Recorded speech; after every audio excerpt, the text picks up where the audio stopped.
नमस्कार Aquarius Aquarius यानी कुंभ राशि। मैं Suresh Gaur triple S Hindi tarot से। तो आज हम एक्वेरियस यानी कुंभ राशि की सिंगल्स के लिए जनरल लव रीडिंग करेंगे। जो सिंगल हैं, अभी तक शादी नहीं की है, अनमैरिड हैं, कुंवारे हैं, या फिर डाइवोर्सी हैं, या विडो या विडोवर हैं, जो भी रीजन रहा है, लेकिन वो अपने आप को सिंगल ही मानते हैं। तो ये रीडिंग सिर्फ और सिर्फ उनके लिए है और ये 9 से लेकर 16 मई तक के लिए वीकली यानी साप्ताहिक रीडिंग है। जनरल होने के कारण मैच हो भी सकती है, नहीं भी हो सकती। जिस पर जितनी मैच होती प्लीज़ आप एक्सेप्ट कर सकते हैं। सनसाइन, मूनसाइन या नाम राशि जिससे भी चाहें आप इसे देख सकते हैं। अगर आप पर्सनल रीडिंग चाहते हैं तो नीचे डिस्क्रिप्शन बॉक्स में डिटेल्स दी गई हैं, वहाँ जाकर चेक कीजिएगा। कोई भी कन्फ्यूज़न डाउट होने पर व्हाट्सएप मैसेज के जरिए आप इसे क्लियर कर सकते हैं।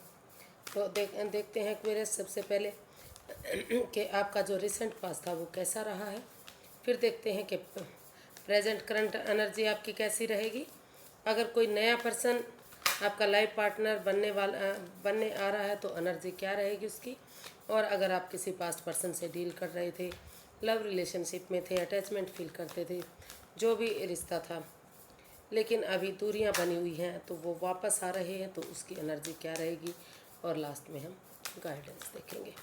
तो एक्वेरियस का रिसेंट पास्ट कैसा रहा है।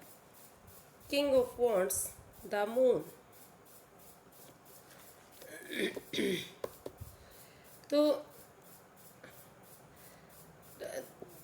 एक्वेरियस जिन चीज़ों को लेकर आप काफ़ी अननोन फियर में थे, डर हो सकता है कि कोई पर्सन आपकी लाइफ में आया था जिसे आप काफ़ी प्यार कर रहे थे, मोहब्बत करते थे, आप आप उसमें अपना सोलमेट देखने लगे थे, आप अटैचमेंट फीलिंग, लव रिलेशन मतलब काफ़ी जुड़ाव आप उससे महसूस कर रहे थे। लेकिन कुछ ना कुछ मतलब ऐसा हुआ कि जिसमें आपको डाउट हुआ कि कोई चीटिंग, कोई फ्रेब, कोई धोखाधड़ी, कुछ ना कुछ ऐसा हो रहा है जो आपकी भावनाओं के साथ खेला जा रहा है। सामने वाला आपके प्रति लॉयल नहीं है, ऑनेस्ट नहीं है, कोई चीटिंग, कुछ ऐसा कोई या फिर कोई ऐसा राज, कोई ऐसी मिस्ट्री सामने आ गई है जिसकी वजह से आप काफ़ी परेशान और दुखी रहे हैं। या फिर अननोन फियर, कोई तीसरा पर्सन था जो आपके दोनों के बीच में परेशानियां दे रहा था, जो अननोन फियर, जो डरावने सपने, जिनकी वजह से आप चिंतित और उदास रहे हैं। लेकिन कहीं ना कहीं फिर भी क्योंकि आप उससे काफ़ी जुड़ा हुआ अटैचमेंट फील करते थे, फिर भी आप महसूस कर रहे थे कि किसी तरह से ये जो अननोन फियर हैं, ये डरावने सपने हैं, या कोई तीसरा पर्सन है, उनकी बातें ना मानते हुए अगर आमने सामने बातें होती हैं, सामने बातें होती हैं, तो धीरे धीरे करके इस रिश्ते में सुधार आएगा और ये चीज़ें आगे बढ़ सकती हैं। तो उन चीज़ों को, उस एनर्जी को आगे बढ़ाने के मूड में थे आप, उस एनर्जी में रहे हैं कि जो भी नेगेटिविटी रही है, जो भी पास्ट में दिक्कतें रही हैं, रिसेंट पास्ट में वो सारी चीज़ें ठीक हो जाएं और ये रिश्ता आपका आगे बढ़ जाए और जो है फिर से वही बातें, वही प्यार, वही सब कुछ इस रिश्ते में वापस आ जाए। तो इस तरह की एनर्जी आपकी रही है। उन चीज़ों को ठीक करने में, उन सपनों से बाहर निकलने में, जो डरावने सपने जो खुद के बनाए हुए थे। तो ऐसी आपकी कुल मिलाकर एनर्जी रही है। अब देख लेते हैं प्रेजेंट करंट एनर्जी आपकी क्या बता रही है।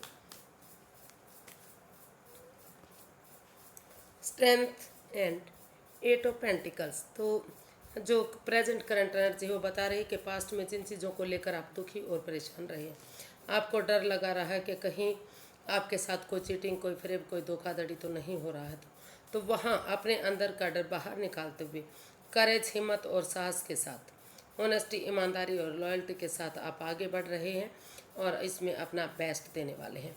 अपनी एनर्जी, एफर्ट और मेहनत, कोशिश कि जितना आप महसूस कर चुके हैं कि अगर आप अपने अंदर का डर बाहर निकालेंगे तो हर हाल में आप की जीत होगी, यानी कि आपका जो परेशानी आ रही है वो ख़त्म होगी। और इसलिए आप अपना बेस्ट दे रहे हैं, अपनी एनर्जी, एफर्ट लगा रहे हैं, कोशिश कर रहे हैं चीज़ों को सही करने का और उस रिश्ते को सुधारने का जो पास्ट में जिससे आप दुखी और परेशान रहे हैं, क्योंकि आप उससे लगाव महसूस करते थे, जुड़ा हुआ महसूस कर रहे हैं।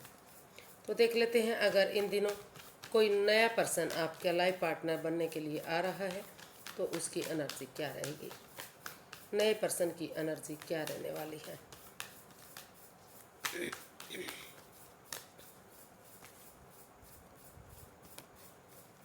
Nine of swords, page of pentacles. जी, हो सकता है कि किसी पर्सन को आप पहले से जानते हैं, तो हो सकता है कि उनका या तो किसी और के साथ रिश्ता रहा हो, या फिर आपसे रिश्ते में आने के लिए मना कर रहे हों। कुछ ऐसी बात दोनों के बीच में हुई है जिससे आप एंजाइटी, स्ट्रेस और प्रॉब्लम में हैं। रातों की नींद आप हराम कर चुके हैं, या फिर पास्ट को लेकर आप काफ़ी चिंतित और दुविधा में हैं। लेकिन अगर आप इसका हल और सॉल्यूशन निकालेंगे बजाय कि एंजाइटी और स्ट्रेस में रहने के, तो धीरे धीरे करके इस रिश्ते में आपकी एक बिगिनिंग, एक शुरुआत हो सकती है। ये एनर्जी इमेच्योर हो सकती है। आप या तो आप छोटे हो सकते हैं, या तो सामने वाला, या फिर छोटे बड़े, मतलब एज डिफरेंस इसमें काफ़ी हो सकता है। या फिर दूसरा पर्सन, या फिर आप एक तरफा रिश्ता भी हो सकता है ये, यानी कि पहले ऑलरेडी एक जने का रिश्ता रहा हो, तो इस तरह के, और वहाँ से उसका रिश्ता ख़त्म हो गया हो और वो आपसे रिश्ता बनाने के लिए आ रहा है, या फिर बिना बताए वो आपके साथ रिश्ता बनाने के लिए तैयार था, जिसका आपको बाद में पता चला। तो अभी फ़िलहाल के लिए आप दुविधा और परेशानी में हैं। जब तक इसका हल और सॉल्यूशन नहीं निकालेंगे तब तक आप आगे नहीं बढ़ पाएंगे। पहले सॉल्यूशन निकालिए, हल निकालिए, और तभी आप बिगिनिंग और शुरुआत कीजिएगा। देख लेते हैं, अगर कोई पास्ट पर्सन से आप डील कर रहे थे, अटैचमेंट फील करते थे, या लव रिलेशनशिप में थे, दूरियां बन गई थी, तो वो पर्सन क्या वापस आना चाह रहा है।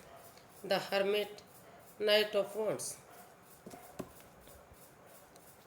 तो जिस पर्सन के साथ आपका पास्ट में रिश्ता रहा है, या लव लाइफ में रहे, या अटैचमेंट जुड़ा हुआ उनसे महसूस करते थे, तो वहाँ कोई कमिटमेंट, कोई इकरार, कोई वादा नहीं रहा है। इन एंड आउट की स्थिति, ऑन एंड ऑफ की स्थिति रही है। कभी रिश्ते में आ रहे हैं, कभी जा रहे हैं, कभी रिश्ते को ख़त्म कर रहे हैं, तोड़ रहे हैं, फिर से बना रहे हैं। तो इस तरह की स्थिति आपकी रही है, और अगर आप अभी कोशिश करेंगे तो ये रिश्ता फिर से रुक सकता है। अभी आप स्पिरिचुअल ग्रोथ कीजिए, हीलिंग कीजिए, मेडिटेशन कीजिए, और सेल्फ डिपेंडेंट बनिए, अपनी जिम्मेदारी को समझिए, तभी आप इस रिश्ते के बारे में सोचिएगा। तो अभी ये रिश्ता रुक सकता है, थोड़ा परेशानी और दिक्कत आ सकती है। जब तक स्टेबिलिटी नहीं आ जाती, जब तक इन एंड आउट की स्थिति है, कमिटमेंट वगैरह नहीं होता, तब तक आपको इस रिश्ते में नहीं बढ़ना चाहिए। इवन नए या पुराने रिश्ते में अभी किसी में भी आपको जल्दबाजी नहीं करनी चाहिए। अभी आपको रुकना और ठहरना चाहिए। स्पिरिचुअल ग्रोथ कीजिए, हीलिंग मेडिटेशन कीजिए, ताकि आपकी नेगेटिविटी ख़त्म हो, आपके अंदर पॉजिटिविटी आए और चीज़ें सही हो सके। तो यूनिवर्स की गाइडेंस देख लेते हैं। यूनिवर्स एक्वेरियस पर्सन के लिए, या एक्वेरियस के लिए गाइडेंस क्या है, उनको क्या करना चाहिए एक्वेरियस वालों को। 3 ऑफ स्वॉर्ड्स, 8 ऑफ पेंटिकल्स। तो यूनिवर्स ही गाइड करना चाहते हैं कि अभी आप प्रॉब्लम में हैं, आपका दिल दुख रहा है, मन दुख रहा है, हर्टेड है, किसी ने आपको धोखा दिया है, या कोई राज, कोई मिस्ट्री, कोई रहस्य ऐसा सामने आ गया है जो नहीं आना चाहिए था। तो उन चीज़ों को ठीक करने में आप पहले उन चीज़ों को ठीक होने दीजिए, तभी रिश्ते को आगे बढ़ाने के लिए अपनी एनर्जी, एफर्ट और मेहनत कीजिए। अभी आपको मेहनत उन चीज़ों पर करनी है जो नेगेटिविटी दे रही है, जिस वजह से आपका दिल दुखना और मन दुखना हुआ है। अपने दिल को, अपने मन को तसल्ली दीजिए, वहाँ पर एनर्जी डालिए, एफर्ट लगाइए, ताकि आप उस परेशानी से, उस दुविधा से बाहर निकल सकें। तभी आप रिश्ते वगैरह के बारे में सोचिएगा। अभी आपको नए इवन पुराने किसी भी रिश्ते में जाने के बारे में नहीं सोचना चाहिए, क्योंकि अभी आप चिंतित हैं, परेशानी और दुविधा में हैं, आपका किसी ने दिल तोड़ा है, आप हर्टेड हैं।